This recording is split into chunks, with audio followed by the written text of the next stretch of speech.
Good morning, students. Today we are discussing about the overview of cancer. Cancer क्या है, इसकी जो भ्रांति है ये लोगों के दिमाग से निकालनी है और आप लोगों को ये चीज़ें समझनी है, क्योंकि MBBS करने के बाद भी जब डॉक्टर दूसरे फील्ड में जाता है तो उनको कैंसर के बारे में आम पब्लिक की तरह भ्रांति रहती है। तो उसको कुछ दूर कर सकें तो अपन उसके बारे में कुछ सिंपल वर्ड्स में जान सकें। इनको हम जिन पॉइंट्स पे डिस्कशन करेंगे वो ये है: what is the cancer, epidemiology of cancer in India and world, causes of cancer, early sign and symptom of cancer, main investigations और diagnosis of cancer, treatment of cancer and facilities at our center. What is the cancer? It is a mass of tissue formed as a result of abnormal, excessive, uncoordinated, autonomous and purposeless proliferation of cells is called the tumor or neopral. इनके हर word का meaning है, ये abnormal होगी। Normal जो growth होती है उसको कुछ न कुछ शेप बनती है, इसमें कोई भी शेप बन सकती है। एबनॉर्मल, एक्सेसिव, जितनी ज़रूरत है उससे ज़्यादा, अनकोऑर्डिनेटेड, नॉर्मली जो ग्रोथ होती है बॉडी में उसमें कोऑर्डिनेशन रहता है कि ग्रोथ बन रही है, और अगर एक्सेस बने तो उसको रोकने के लिए जो फैक्टर्स होते हैं वो काम करना शुरू कर देते हैं, वो रुक जाती है। लेकिन यहाँ पे अनकोऑर्डिनेटेड है। ऑटोनोमस, कोई भी ग्रोथ को एक्सीलेट करने के लिए जो फैक्टर्स, बाहरी स्टिमुलस की ज़रूरत नहीं होती, ऑटोमेटिक होता है। एंड पर्पसलेस, कोई पर्पस नहीं है। जैसे बॉडी में कोई भी चीज़ अगर सेल्स ग्रोथ करके, और जब छोटा बच्चे से बड़ा आदमी बनता है तो ग्रोथ तो होती है लेकिन पर्पसफुल होती है, उसमें अपने को जो चीज़ ज़रूरत होती है वही बनती है। यहाँ पर्पसलेस। प्रोलिफरेशन मतलब एक सेल से दो सेल और इस तरह से आगे वृद्धि करती जाए सेल्स। ट्यूमर में भी मेलिग्नेंट और benign. Malignant means cancer, benign means solid tumour है, मतलब गांठ है, लेकिन उसमें मेलिग्नेंट या कैंसर के फीचर्स नहीं है। कैंसर क्या है? What is the cancer? Group of disease characterised by unregulated cell growth and invasion और स्प्रेड इन सराउंडिंग टिश्यू।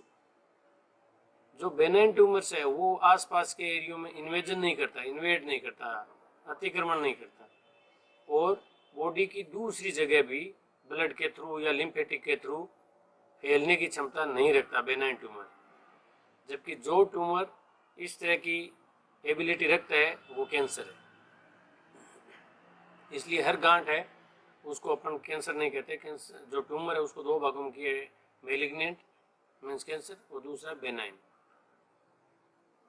अब टाइप्स ऑफ कैंसर, कैंसर ऊपर हमने एक इसमें बोला ग्रुप ऑफ डिजीज, मतलब कई तरह की बीमारियों का जो समूह है वो कैंसर है।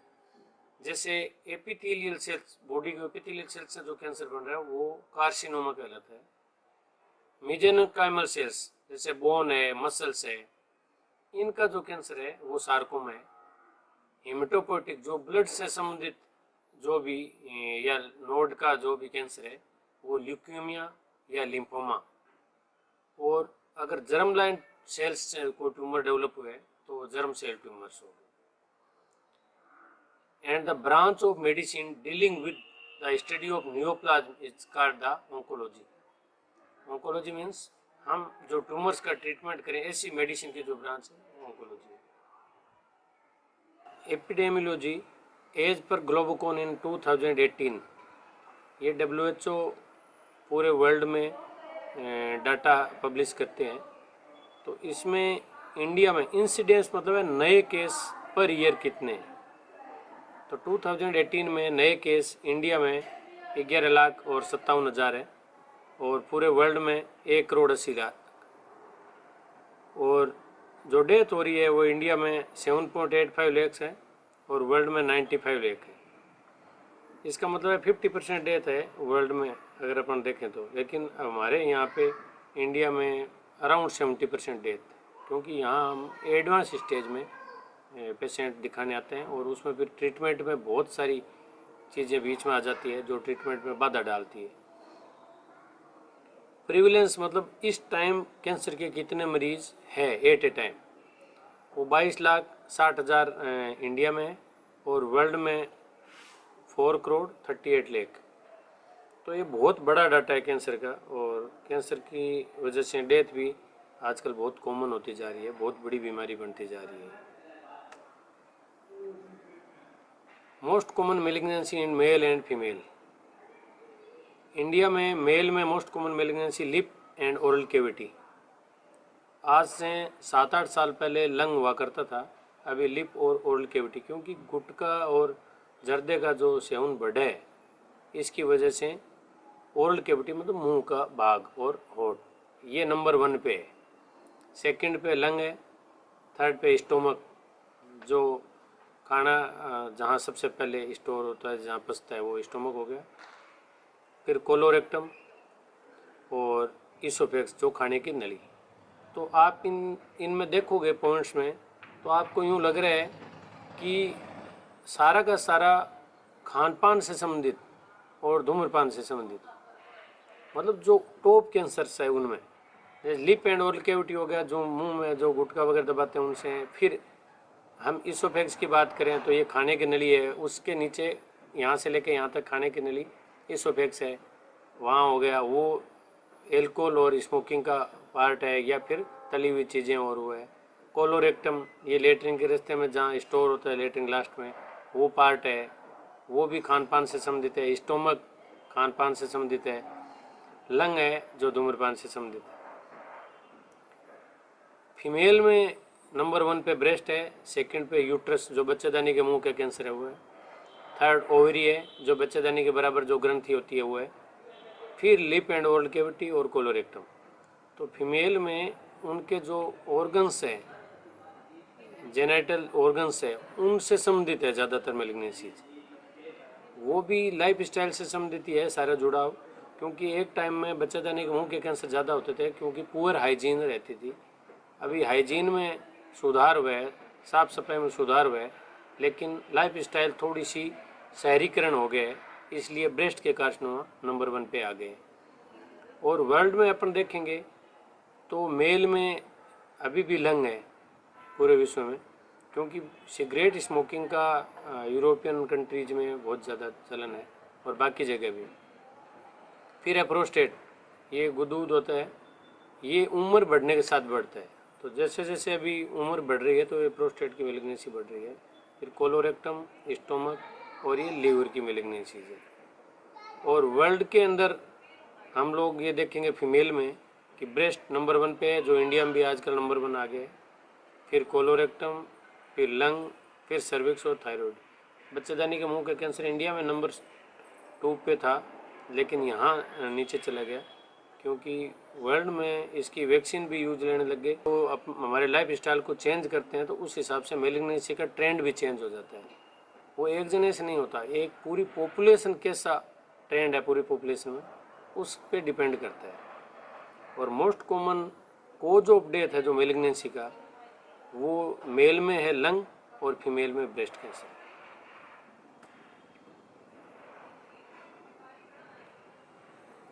कार्सिनोजेनेसिस क्या है, मतलब एक नॉर्मल सेल है जिस प्रोसेस से वो मेलिग्नेंट सेल में चेंज हो जाती है उसको कार्सिनोजेनेसिस बोलते हैं, कैंसर का बनना। और कैंसर सेल्स के कुछ खास फीचर्स होते हैं, वो नॉर्मल सेल से अलग कैसे हो जाती है। कोई भी सेल है अपना आकार या अपना जो यूज है वो कैसे डेवलप करती है, उसके लिए उसके अंदर जो कंट्रोलिंग मटेरियल है, जो जेनेटिक मटेरियल है, उसमें कहीं ना कहीं चेंज आता है।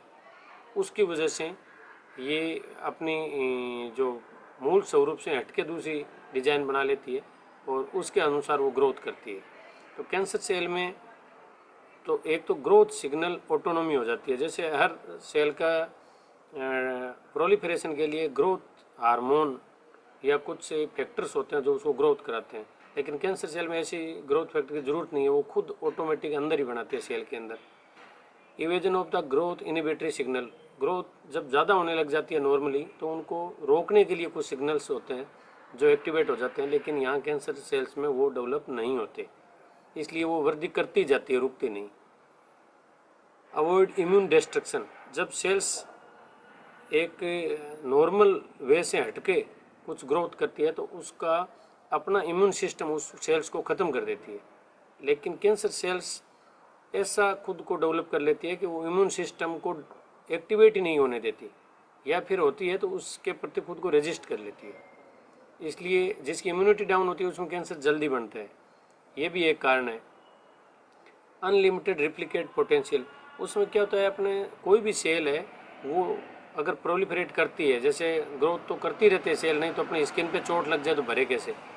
लेकिन इनकी एक लिमिट होती है कि एक सेल कितनी बार तक प्रोलिफरेशन करेगी, और वो लिमिट डीएनए के एंड पे टेलोमर नाम का जो होता है उसमें कम होते जाते हैं, जितनी वो रिप्लिकेट करती है उस हिसाब से कम होती जाती है लेंथ, और एक सीमा से नीचे लेंथ हो जाती है तो उसके बाद में वो सेल प्रोलिफरेशन नहीं करती, वो ख़त्म हो जाती है। लेकिन कैंसर में वो जो टेलोमर है वो बनता रहता है, जितनी बार टूटता है उतनी बार उतना ही नया और बन जाता है, तो एंडलेस ग्रोथ होती है इनकी। और भी बहुत सारी चेंजेस सेल्स कर लेती है जिससे खुद को बचाए रखे, खुद का डिस्ट्रक्शन नहीं होने देती और ग्रोथ में हेल्पिंग होता है।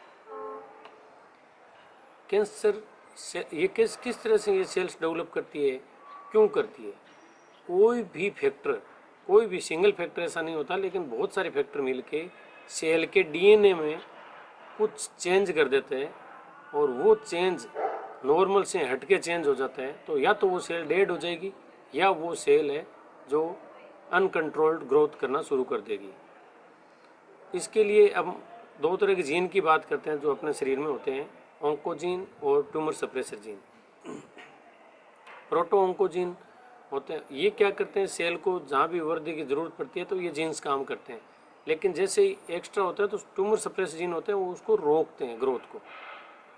तो हमारे अगर जीन में ऑन्कोजीन की एक्टिविटी अगर मान लो म्यूटेशन हो गया और उसकी एक्टिविटी बढ़ गई तो फिर वो कंट्रोल नहीं होगा, वो सेल को डेवलप करता ही जाएगा। या फिर जो ट्यूमर सप्रेसर जीन है इनमें म्यूटेशन हो जाए और ये जो अपना काम कर रहे थे ट्यूमर को सप्रेस करने का, उसकी एक्टिविटी कम हो जाती है, ट्यूमर सप्रेस करने की पावर कम हो जाती है, तो वो फिर सेल को ग्रोथ करने से नहीं रोक पाती। तो ये जो जीन है ये किसी भी ट्यूमर को बढ़ाने में योगदान देते हैं, इसलिए इन जीन्स के बारे में जो जेनेटिक्स में भी होता है तो इन जीन को ज़्यादा ध्यान में रखा जाता है। एटियोलॉजिकल फैक्टर्स कि मेलिग्नेंसी डेवलप होने के लिए फैक्टर्स क्या है, अभी तो हमने बताया कि ये प्रोसेस क्या है, किससे ये बनता है, क्यों बनती है। अब इनके कुछ फैक्टर्स होते हैं, ये मल्टी फैक्टोरियल है, सिंगल फैक्टर से कोई भी मेलिग्नेंट सेल डेवलप नहीं होती, क्योंकि अगर कहीं भी म्यूटेशन होता है तो वो सेल बॉडी में बहुत पावर होती है, उस सेल को ख़त्म कर देती है या खुद ही डिस्ट्रक्ट हो जाती है। लेकिन किसी पार्ट पे अगर डिस्ट्रक्शन नहीं हो पाता है तो वो सेल ग्रोथ करती है और वो मेलिग्नेंसी में चेंज होती है। और उनमें जो म्यूटेशंस के कारण है उनमें एक एनवायरमेंटल पोल्यूटेंट्स, जो धुएँ वगैरह है, जितने भी फैक्ट्रियों के धुएँ, रेडिएशन है, चाहे वो यूवी लाइट्स में हो, धूप में जो यूवी लाइट होती है जो स्किन मेलिग्नेंसी डेवलप करती है, या हम बार बार एक्सरे करा रहे हैं, हर तरह का रेडिएशंस है वो हम लोगों को जो जीन को डैमेज करते हैं उससे कैंसर की तरफ प्रमोट करते हैं। सेकेंड है टोबैको। टोबैको एक तो स्मोकिंग फॉर्म में हो सकता है या फिर चेवेबल फॉर्म में।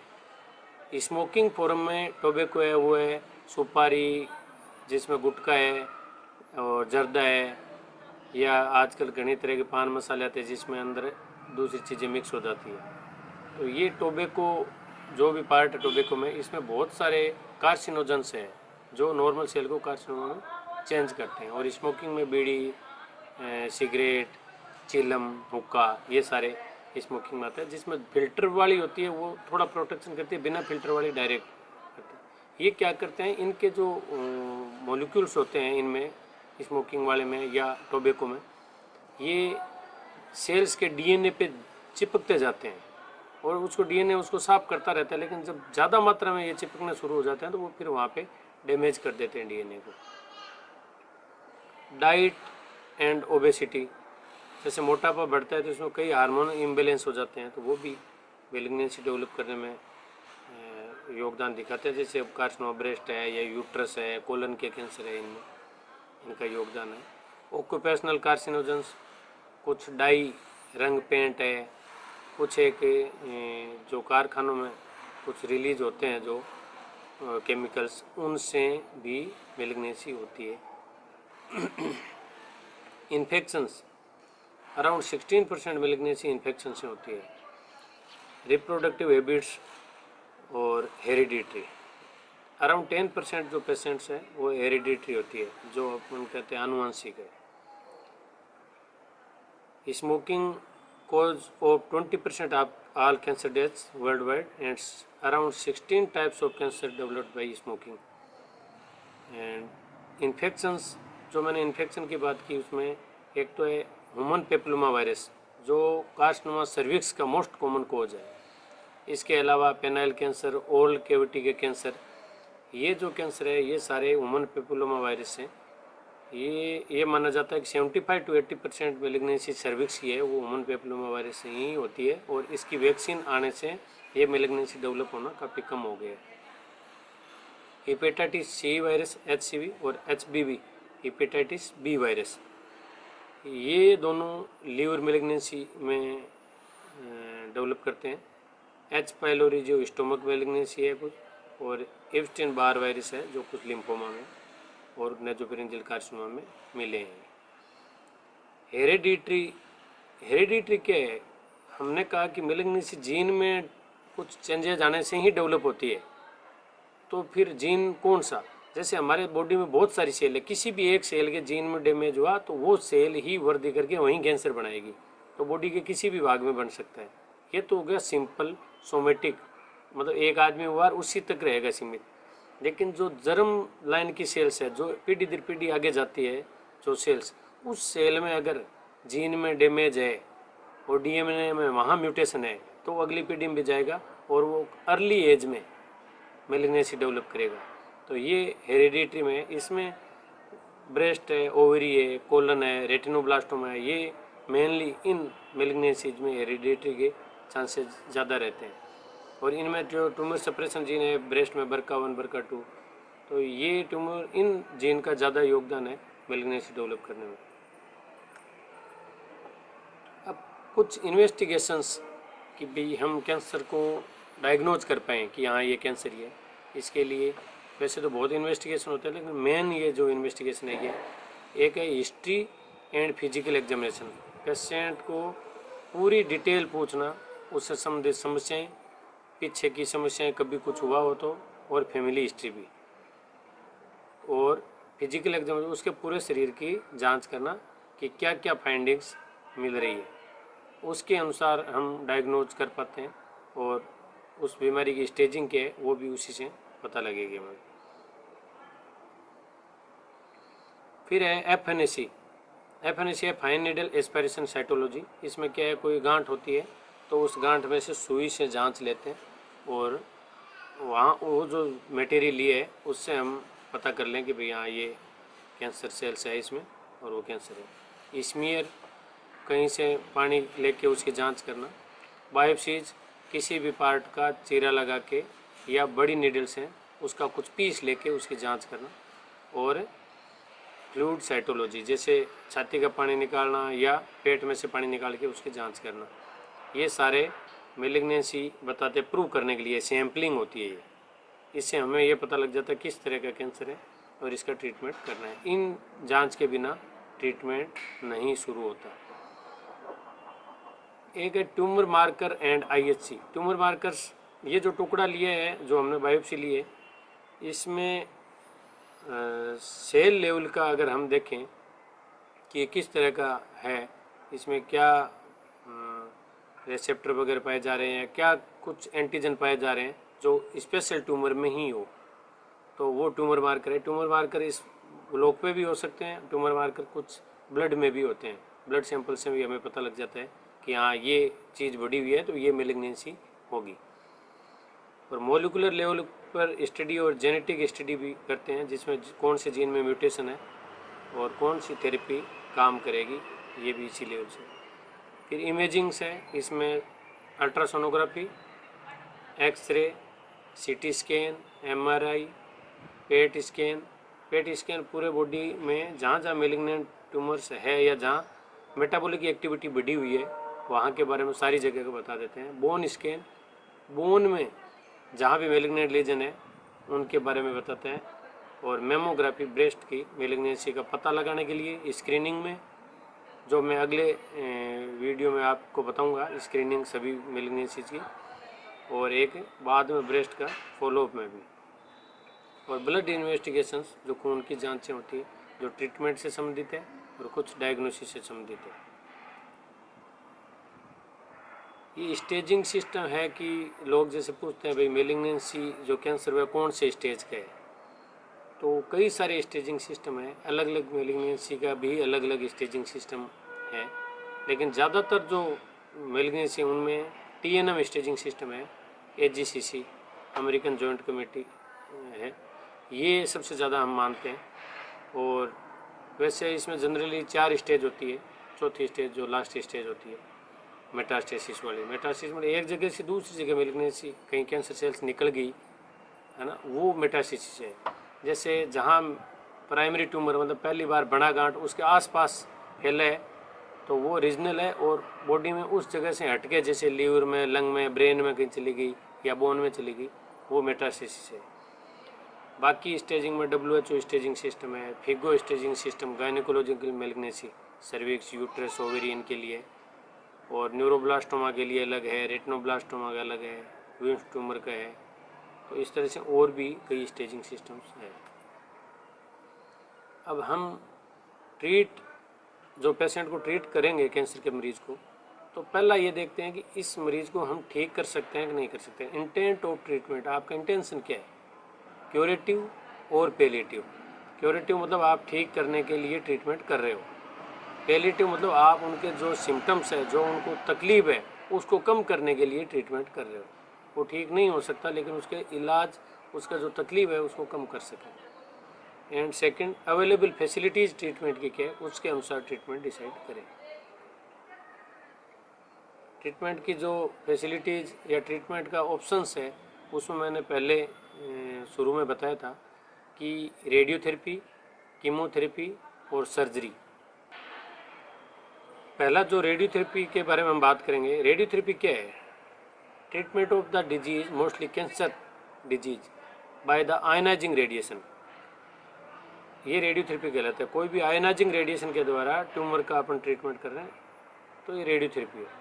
आयनाइजिंग रेडिएशन क्या है, एक्सरे या gamma ray, electron beam, proton, neutron, heavy particles इनमें। और मोस्टली हम लोग यहाँ जो यूज़ ले रहे हैं वो एक्सरे या gamma ray and electron use ले रहे हैं। कौन से ट्यूमर है जो रेडियो सेंसिटिव है, रेडियो सेंसिटिव में सबसे ज़्यादा सेंसिटिव है उनमें seminoma, lymphoma, Ewing sarcoma, Wilms tumour और मल्टीपल माइलोमा। इनमें बहुत कम डोज देते ये ट्यूमर एकदम से गायब हो जाता है, जैसे पिघल गए ऐसे। फिर इनसे थोड़ा कम सेंसिटिव है वो हेड एंड नेक के, जो गले के कैंसर होते हैं, बच्चेदानी के कैंसर है, लंग।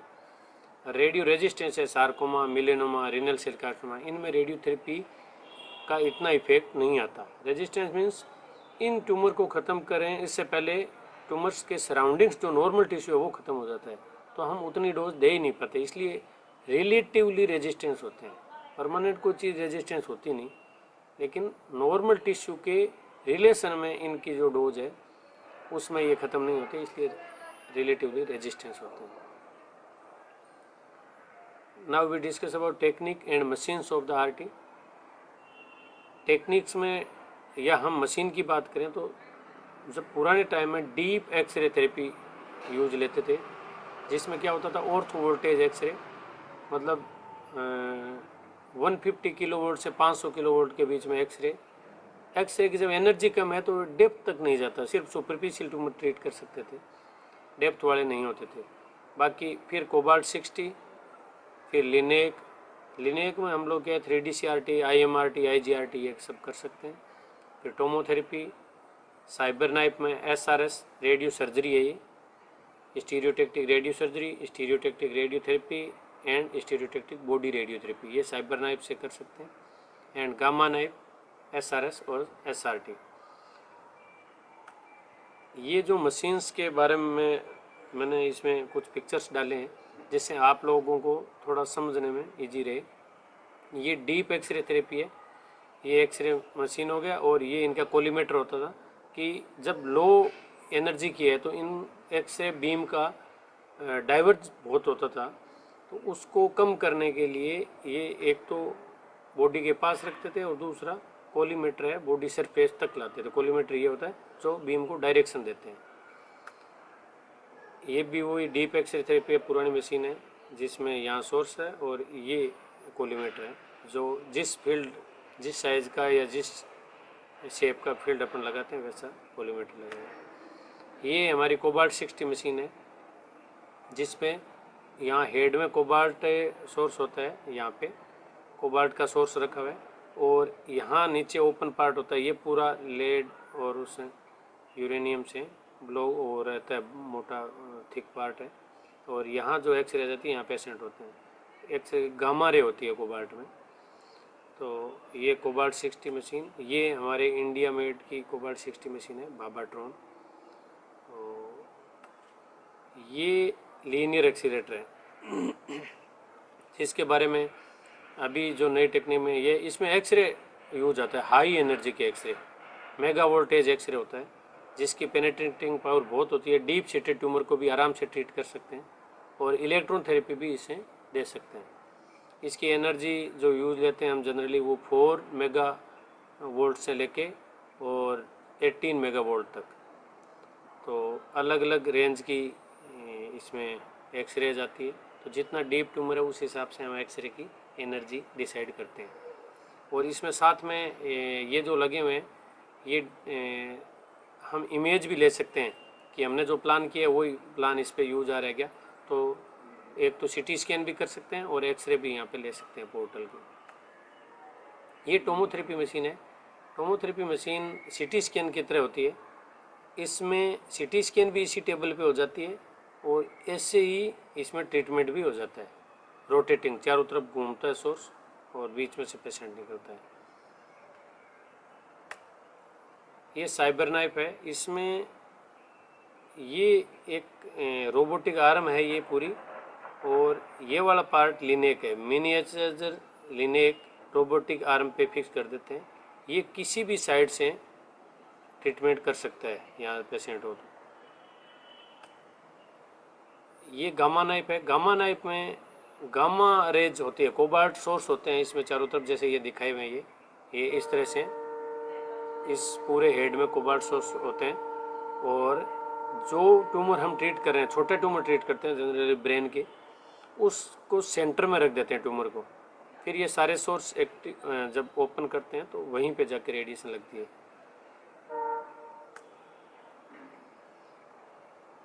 इन डायग्राम्स में मैंने जो ये कलर दिख रहे हैं ये डोज दिख रही है रेडिएशन की। ये हमारे ये ट्यूमर है जैसे प्रोस्टेट का, इसमें हमने डोज दिया। ये IMRT से दिए, ये 3D-CRT से। इसमें यहाँ से जो दूसरा कलर दिख रहा है यहाँ लो डोज में दिख रही है। ये रेड वाला मतलब यहाँ डोज ज़्यादा है। तो हम 4 डायरेक्शन से इनमें बीम से एक्सरे या फोटोन दिए है। और इसमें ये जितनी दूर दिख रही है उन सारी साइड से हमने दिए। तो जैसे ये रेक्टम है तो रेक्टम को एकदम यहाँ से बचा लिया हमने। रेड वाला पार्ट हाई डोज का है, बाकी लो डोज है। डोज बाहर तो डिस्ट्रीब्यूट हो गई तो थोड़ी थोड़ी डोज मिली है सबको, नॉर्मल टिश्यू को, और ट्यूमर को पूरी डोज मिल गई। इसलिए IMRT में हम जिस शेप का ट्रीटमेंट देना चाह रहे हैं दे सकते हैं। कीमोथेरेपी क्या है? Treatment by drug to stop the growth of cancer cells either by killing the cells और stopping them from dividing. Chemotherapy में भी गिवन बाय ओरल, जैसे टेबलेट्स और कैप्सूल फॉर्म में भी हो सकती है। May be given by injection and on the lotion और ऑइंटमेंट ऑन द स्किन। हम कीमोथेरेपी को किस टाइम यूज लेते हैं उसके अनुसार टाइप्स ऑफ कीमोथेरेपी अगर बोले तो नियो एडजुवेंट, मतलब कोई भी ट्रीटमेंट में सबसे पहले हम कीमोथेरेपी से ही शुरू करें। नियो एडजुवेंट मतलब कोई भी हमने ट्रीटमेंट दी है, जैसे सर्जरी करी है या रेडियोथेरेपी दी है, उसके बाद जो हम कीमोथेरेपी दे रहे हैं एडजुवेंट है। कनकरेंट रेडियोथेरेपी चल रही है उसी दौरान साथ में कीमोथेरेपी भी दे दी हमने, कनकरेंट दोनों साथ साथ कॉन्कोमिटेंट। और पेलिएटिव है सिर्फ और सिर्फ दर्द कम करने के लिए या रिलीफ देने के लिए। ये क्लासिफिकेशन ऑफ कीमोथेरेप्टिक एजेंट है। जो भी ड्रग्स कैंसर में काम ली जा रही हो कीमोथेरेपी है, उनका ये क्लासिफिकेशन मैंने दिखाया है। तो इनमें बहुत सारी दवाइयाँ हैं हर उस एक में, जैसे ये ग्रुप है alkylating agent, anti metabolite, natural products जो पेड़ पौधों से या किसी जीव से जो बनाई नेचुरल प्रोडक्ट्स हैं, hormone, biological response modifier, molecularly targeted agents. आजकल ये टारगेटेड थेरेपी ज़्यादा देते हैं। ये सेल में जहाँ पे चेंज हुआ है, जिस कैंसर सेल पे जो टारगेट वहाँ दिख रहे, वो अपने आईएससी से और जीन से पता लगा लिया कि ये टारगेट है सेल पे, उसी टारगेट की हम एंटीबॉडी या टारगेटेड एंटीजन वहाँ दे देते हैं, जो उस पर जाके चिपकता है और वो सेल डिस्ट्रॉय हो जाती है। फिर ऑन्को सर्जरी आती है। जो सर्जरी जनरल सर्जरी करते हैं उनके बाद में ऑन्को सर्जरी की ट्रेनिंग लेते हैं डॉक्टर एमसीएच में। और इसमें जो सर्जरी है वो प्राइमरी ट्यूमर के साथ साथ उसकी सराउंडिंग्स जहाँ जहाँ वो एक्सटेंशन कर सकते हैं मिलिग्नेंसी, वो सारा पार्ट निकाला जाता है, प्लस में लिम्फ नोड्स निकल जाती है। तो इसकी सर्जरी जनरल सर्जरी से थोड़ी हटके होती है। एक अगर 2 या 3 नोड निकाली उसमें नेगेटिव आ गया तो अगली नोड्स को निकालने की ज़रूरत नहीं होती, जिससे कि नोड निकालने की वजह से जो साइड इफ़ेक्ट आते हैं वो कम से कम रहे। और फ्रोजन सेक्शन का मतलब है अभी हमने तुरंत ट्यूमर निकाला और तुरंत उसको हमने डिसेक्ट करके और पैथोलॉजी की कैंसर है कि नहीं है, अगर है तो हम आगे बढ़ते हैं, नहीं है तो उस सर्जरी को वहीं स्टॉप कर देते हैं। ये हमारी फैसिलिटीज़ है जो हमारे सेंटर पे। कोबाल्ट 60 मशीन है हमारे सेंटर पे, 2 लीनियर एक्सीलरेटर्स हैं, 2 सीटी सिमुलेटर है। सीटी सिमुलेटर पोजीशनिंग जो लीनियर एक्सीलरेटर पर ट्रीटमेंट करते हैं सेम पोजीशन में यहाँ सीटी स्कैन होती है और 3D इमेज बनाई जाती है पेशेंट की। HDR brachytherapy, gamma camera, radiation oncology, medical oncology, bone marrow transplant, surgical oncology wing, cottage wards और पैलिएटिव वार्ड्स यहाँ डेवलप्ड है। फुल फील्ड सारे के सारे फैसिलिटीज़ है जो हमारे यहाँ डिपार्टमेंट में। पेट सीटी की अभी प्रोसेस चल रही है, तो हो सकता है आने वाले टाइम में पेट सीटी भी लग जाएगी। Thank you.